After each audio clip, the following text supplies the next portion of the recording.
Ladies and gentlemen, welcome to that special time of the week again. Yes, it is time for On the Run. See you on the other side of the plane.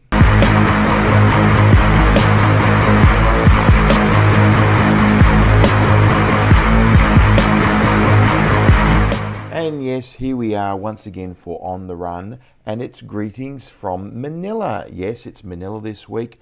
Last week it was Adelaide, the week before it was Vanuatu, the week before it was Melbourne, so I'm certainly living up to the On the Run name. And let's get into the gaming news of the week for the Asia Pacific region.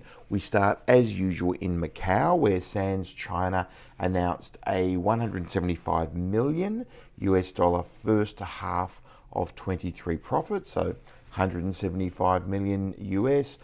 Not a bad result, especially when you compare it to last year's result of the same period, which was a loss of US $760 million, of course, COVID induced. And the net revenue this time for this period is 2.9 billion US dollars in total. So that's a wonderful recovery for Sands, and of course shows that we are back in Macau. Galaxy also announced results this week and even paid a little dividend, which I'll get to in a moment. Their second quarter of 2023 GGR was 977 million. Their first half GGR was 1.75 billion with a B, of which 82% was mass, yes, 1.43 billion. 12% was rolling play or VIP play, if you like, but mainly premium and VIP direct, 217 million GGR from there, and 100 million from slots, which was 6%. So 82% mass for Galaxy. That shows you the new Macau and where we're at. And the adjusted EBITDA margin for Galaxy was a very healthy 32%, bringing an adjusted EBITDA of 559 million US dollars. And this allowed Galaxy to pay a small, very small interim dividend of 20 cents Hong Kong per share, but it's better than nothing, and I think Galaxy just wanted to be the first to be back to be paying a dividend. They wanted to show that.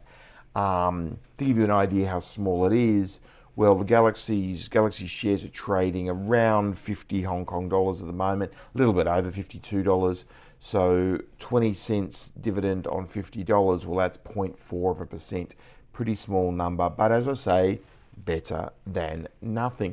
Sticking with Galaxy news now, Raffles, the latest hotel from Galaxy, soft opened on Wednesday, the 16th of August. It will have a grand opening sometime later this year. And the Andaz, their other new hotel, they've now announced that will be opening on the 15th of September. So Galaxy now has Galaxy Hotel, Okura, Banyan Tree, JW, Ritz-Carlton, Raffles, and Andaz, 7 hotels, with more to come in phase 4. So Galaxy is really expanding its room inventory, one of the things that it sort of didn't have compared to Sands. So that is fantastic news for Galaxy. Still in hotel opening news, Studio City will be opening the W Hotel on the 8th of September. This is part of the Macau Studio City Phase 2 expansion, a US $1.3 billion expansion. The general manager down there at the W is Adrian Chan. Good luck to him, and good luck to Lawrence Ho and to Milko. And more broadly speaking, it's fantastic to see another hotel opening, and it's fantastic to see them having their phase 2 finally, really rolling out and getting underway. Still in Macau, interesting story this week. The DICJ, the Macau regulator, came out and said that the government has the power to alter the investment plans on the concessionaires pretty much as it likes. In fact, the exact wording it used was that the grantee companies had to submit to the SAR every year their implementation plan for the next year's investments, and before the SAR would approve, that was the word, approve the plan, the government could adjust the investment project content, investment amounts and implementation time in accordance with what it described as the needs of the socio-economic development of Macau. And they said this would be in consultation with the concessionaires. Yeah, right, sure it'll be.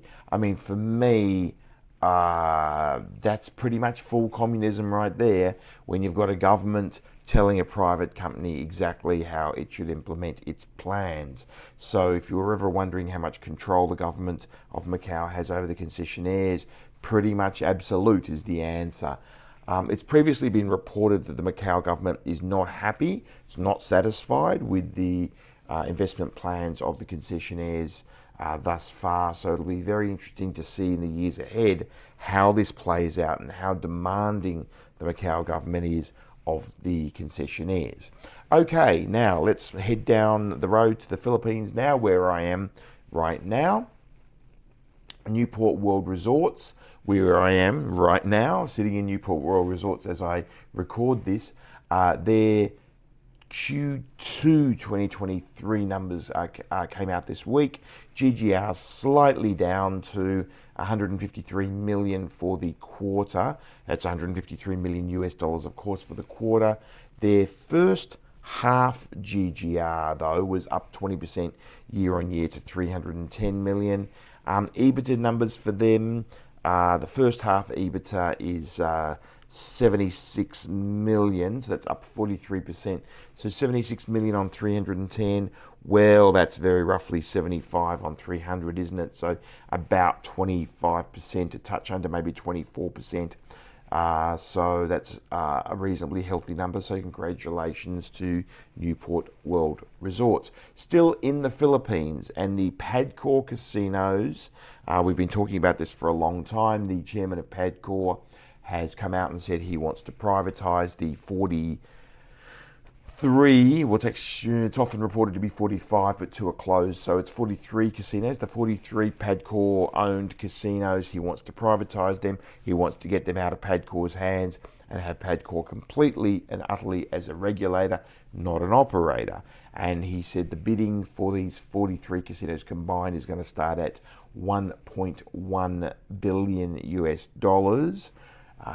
He's targeting the third quarter of 2025. Exactly what he's targeting for then, I will leave as an open question for now. But these 43 casinos, he spoke before the House Committee on Monday. He was speaking for 6 hours. I actually spoke to the chairman of PAGCOR this week, and he was telling me about the lengthy session he had there. So anyway, good luck to him into trying to get that value. It doesn't really look like the numbers stack up for that value at this stage, but he is implementing a big revamping plan to try to get the value of those PAGCOR casinos up to maximize the amount of money that he receives for the people of the Philippines, of course. Now, still in the Philippines, we had a really interesting sort of breaking news type story yesterday. OkBet, which was one of the major junkets over here in the Philippines, suddenly shut down without warning, closed all their Philippines VIP rooms. This happened on the 15th of August. There was a run on the deposits. We know that in some of the junket rooms, there were queues of people trying to get their money out from being on deposit with the junket. Now, these events all relate to an arrest this week of 10 people in Singapore for alleged forgery, money laundering, resistance of lawful apprehension. The Singapore police force came out and said that they have arrested these people, and the group has a combined total assets of over $1 billion Singapore dollars.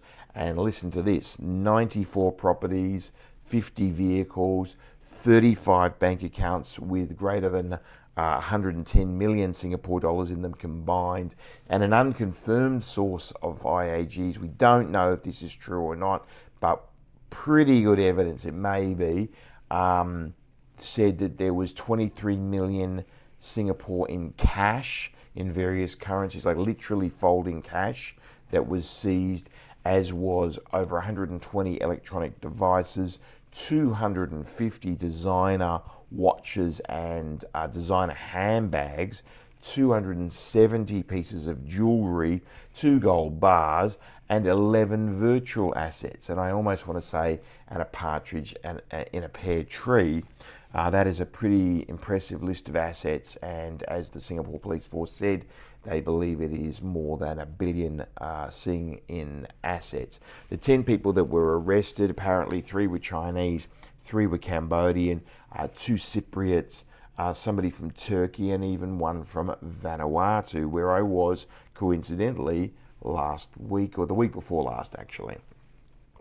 And IAG has also observed claims, just unconfirmed claims at this stage, that the arrests include OkBet's top executives. So we'll just leave that as a unsubstantiated claim at this stage, but let's see how that all plays out. Now, still here in the Philippines, many of you will be following the IAG Academy IR Awards that we have been that we've announced some time ago, and that we're following through the process at the moment. Public nominations for those awards closed at the end of the 16th of August, Wednesday the 16th of August, and IAG received no less than 432 public nominations. We were overwhelmed with interest for these 20 award categories, plus also 3 Hall of Honour categories, the Rising Stars, the Industry Icons, and the Outstanding CEOs. So that's fantastic. We're really excited about that. Thank you for your support. We will be publishing the official nominations on Monday the 21st of August, and the voting for the judges will commence on the 31st of August and go right through to the 9th of September. And of course, the gala dinner is on September 13, right here at Newport World Resorts in Manila, at the Hilton Manila Ballroom. Sticking with the theme of the Super September events from IAG, we announced this week that we had negotiated a special rate with the Hilton Manila. It is 8,500 pesos, plus of course, as all Philippines hotel rooms are quoted. So 8,500 pesos, a very, very good rate for a place of the calibre of the Hilton here at Newport World Resorts. So if you're wondering where to stay, please stay at the Hilton, and that's where the event is going to be on September 12, 13 and 14. Of course, we have Manila After Dark on the evening of September 12.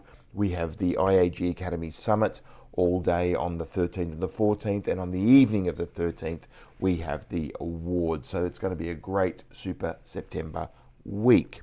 Now, let's head over to Singapore and get 2 stories this week about Genting Singapore. So first of all, their profit, they came out with their first half of 2023 numbers, and they announced that their profit had more than tripled to 206 million US.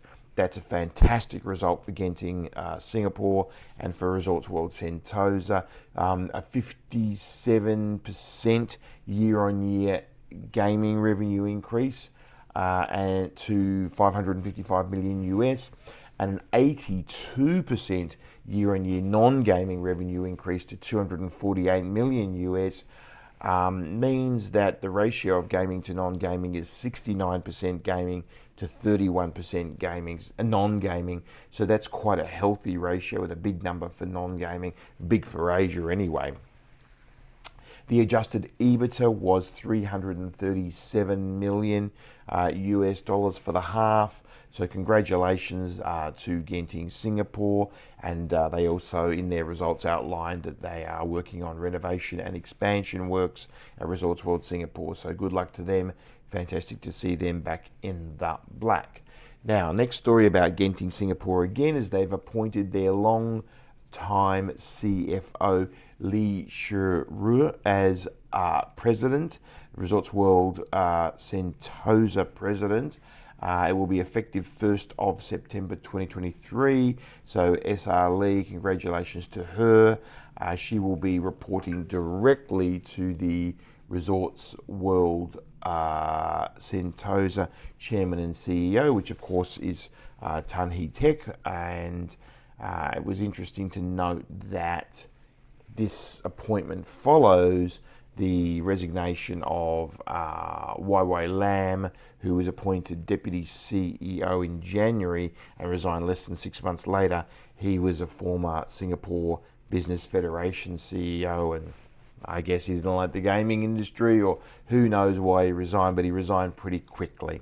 Now let's head on down to Australia. Star City agrees a tax hike for their poker machines, their slot machines, but it's a great result for them. The annual impact is only going to be 10 million Australian a year. They were looking down the barrel at something much, much worse than that. The casino operator has said that this is a sustainable level of tax increase.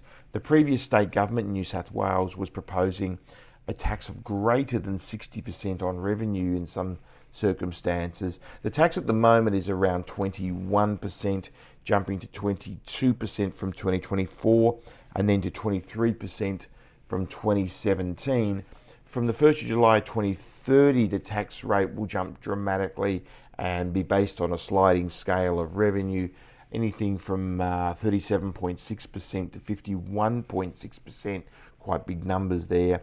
But the casino may ask for a review of these numbers based upon EBIT, so earnings before interest and taxation, and also just general trading conditions in the 7 years up to 2030. So all in all, a good result for Star.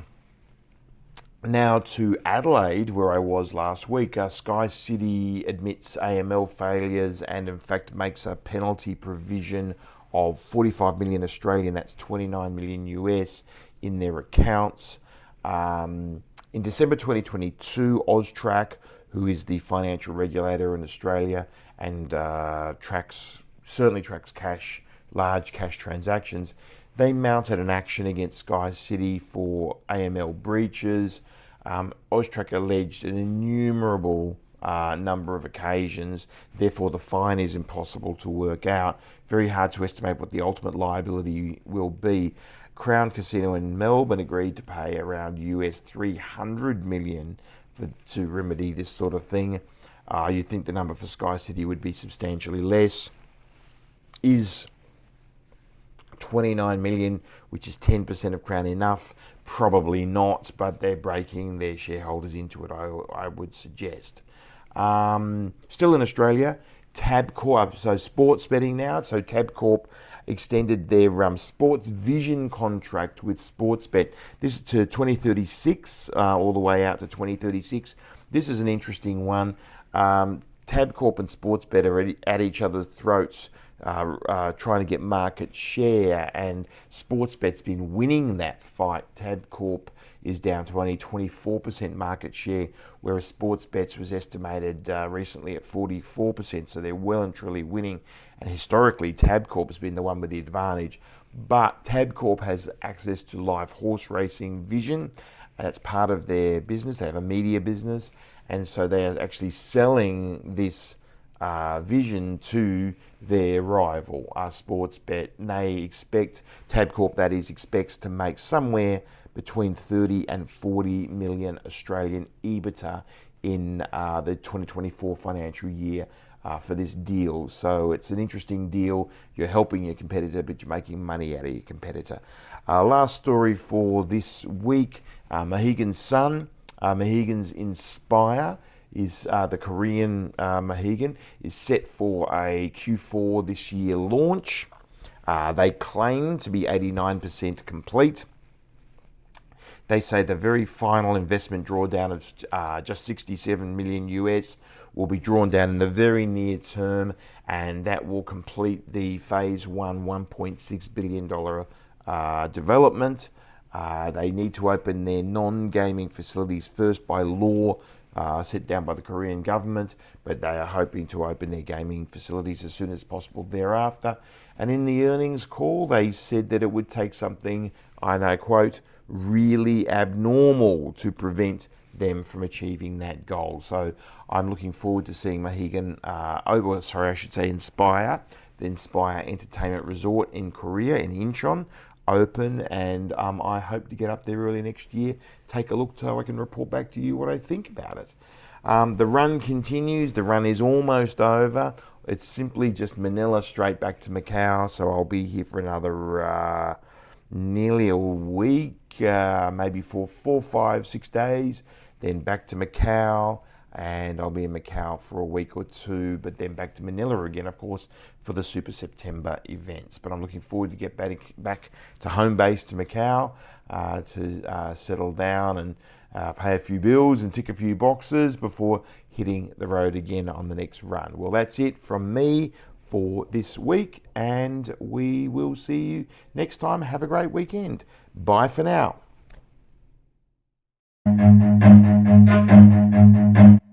Run.